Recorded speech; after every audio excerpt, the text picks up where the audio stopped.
In today's Hidden Gems, we are taking a look at Trampoline Terror. Released for the Sega Genesis in 1990, Trampoline Terror, developed by NCS, is a unique and addicting gaming experience in the maze chase genre that is on par with games like Choo Choo Rocket. You play as a fearless gymnast rightfully named Trampoline Terror, who takes on the task of rescuing Queen Karina from the Balos enemy intruders who have set up an evil fortress around a peaceful planet in the solar system. The fortress is a strange grid with trampoline sidewalks, exploding switches, and weird creatures ready to fight to the death. Through the Balos grid of 33 levels, your objective is to destroy each 16 by 16 grid by finding the colored switches and activating them with a touch so they explode. Once you find and trigger all switches to explode, the grid will be destroyed and you advance to the next grid. As the game progresses, each level gets harder and harder to complete. During your quest through each grid, you will come across certain platforms, including tiles, which are platforms to walk on that will never fall through, and multicolored trampolines that you can run across and bounce on. But beware, if you bounce too many times or remain on the trampoline for an extended period of time, you will fall right through as the trampoline collapses beneath you and you lose a life. Some enemies you will encounter along the way are turtles, robotos, domo arigato, Mr. Roboto, UFOs, bullet heads, rabbits, and foot soldiers, to name a few. Each enemy will do everything in their power to keep you from destroying the grid. Make it through all the levels to face off with the evil commander and put an end to his evil plans. So get ready to get your bounce on and go forth to rescue the queen in this maze chase gem for the Sega Genesis.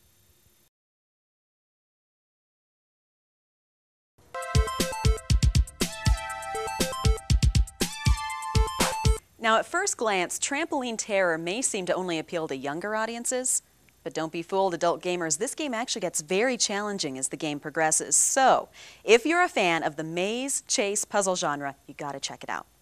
Now let's take a look at the Video Game Trader price guide and see how much your classic video games are worth.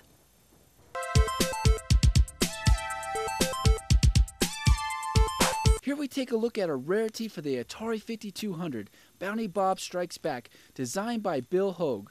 A sequel to Miner 2049er, Bounty Bob Strikes Back has you taking control of Miner Bob. Your goal in the mine is to claim every section of the framework in each mine cavern. Bob does this by walking over each framework piece. As he walks over a piece, it will turn solid. To get around the mine, there are many slides and ladders placed throughout. When all framework sections have been claimed, Bob advances to the next cavern. Make sure that Bob claims all the sections, as the pieces where a slide begins are sometimes overlooked.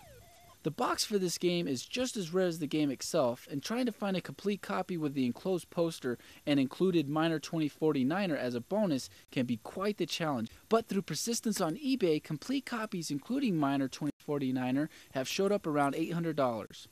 Bounty Bob Strikes Back is the rarest and most expensive game for the Atari 5200, but offers up amazing gameplay and a fun hunt for Atari 5200 junkies. As a fun piece of trivia, Bill Hogue learned to program video games while he was working at a Radio Shack. Bounty Bob Strikes Back is worth $300 loose and $600 complete in box.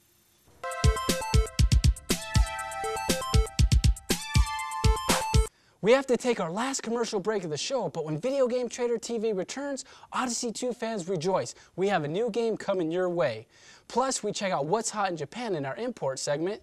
Don't go anywhere. Video Game Trader TV will be back faster than a hurricane kick. Pokemon Diamond and Pokemon Pearl were just the beginning.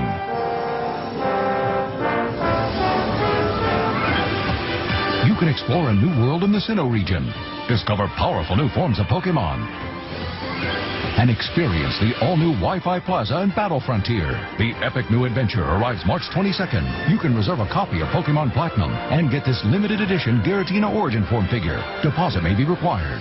Pokemon Platinum. Rated E for everyone. I couldn't get this tune out of my head till I heard these flowers, then a heartbeat, and the sound of mushrooms sprouting. It was raining cats and dogs in harmony. Then airplanes hit the high notes. Even the stars came out to play. Hey, I think I just wrote a song. Mario Paint. Draw and make music. Only on the Super Nintendo Entertainment System. Introducing a whole new magazine dedicated to classic and orphaned video games. Video Game Trader, magazine, and price guide. With a staff of expert hardcore veteran gamers dedicated to bringing you the best classic gaming has to offer. Each issue is jam-packed with reviews, retrospectives, and more on everything classic gaming. Just got back from the wild and want to know what your classic games are worth? Video Game Trader offers one of the most accurate price guides that you'll find anywhere. Not to mention great advertisement opportunities for you and your company. Don't miss an issue of the only bi-monthly classic video game magazine and price guide available. Subscribe today and get 6 bi-monthly issues for only $24.95. Video Game Trader magazine, keeping classic and orphaned video games alive.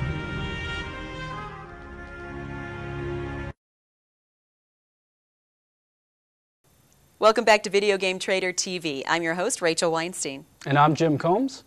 With the high demand and cult following for classic video games, this gives a great opportunity for classic video game designers to continue to release and design classic video games. In our homebrew segment, we find the latest and greatest homebrews from your favorite designers. On today's episode, we take a look at Puzzle Piece Panic for the Odyssey 2, a homebrew from Mr. Ted Szczypiorski.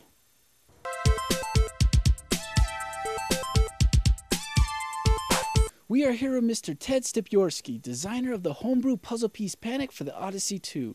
Thank you for joining us, Mr. Szczypiorski. It is a great pleasure to have you on the show with us today.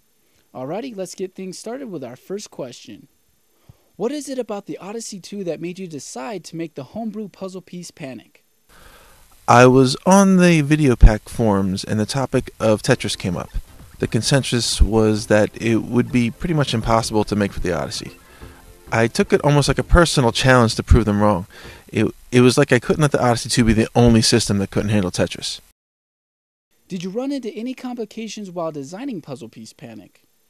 Well, pretty much the whole thing was a complication. The Odyssey 2 doesn't have redefinable character sets or even a bitmap screen, so the only thing you can customize are sprites, and there's only 4 of those. So I had to come up with some way to reuse those sprites a few times throughout the playfield of the screen. How was it creating the polyphonic sounds for the game, being that this is a first for an Odyssey 2 game?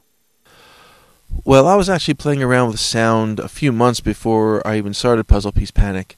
My goal was just to get new sound effects or get it to play a melody. I did get it to play a melody, and doing that I realized that I might be able to get it to play 2 notes at once, and I was able to do so. It's kind of limited. In fact, the CPU can't do anything else while 2 notes are playing, and I was fortunate enough to have some space left in Puzzle Piece Panic, so I was able to squeeze a couple songs in. What have been some of your past homebrews? Well, the only homebrews I've done so far have been for the Odyssey 2, and I made 2 other ones besides Puzzle Piece Panic. The first one was Planet Lander, which is basically a lunar lander type game, and the other was Mr. Roboto, which is basically a knockoff of Archon, which is a really cool game I used to play on my Atari 800 back in the 80s. Do you have any future plans to bring more homebrews to classic gamers? Yes. About a year ago I started work on Pickaxe Pete 2, which is a sequel to Pickaxe Pete, one of my favorite Odyssey 2 games.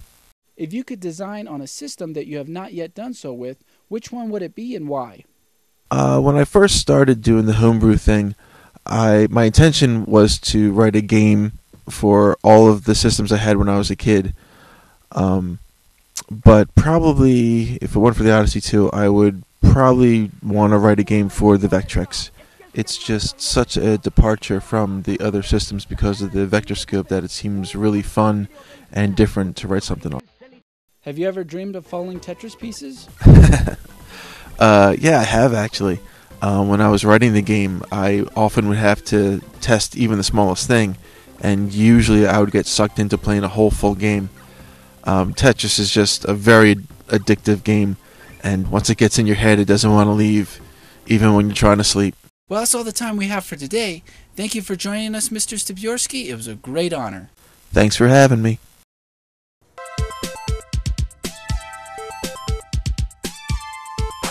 You can also read a review of Puzzle Piece Panic by Video Game Trader's Peter G. in this month's issue. Now it's time to see what's hot overseas in our import segment.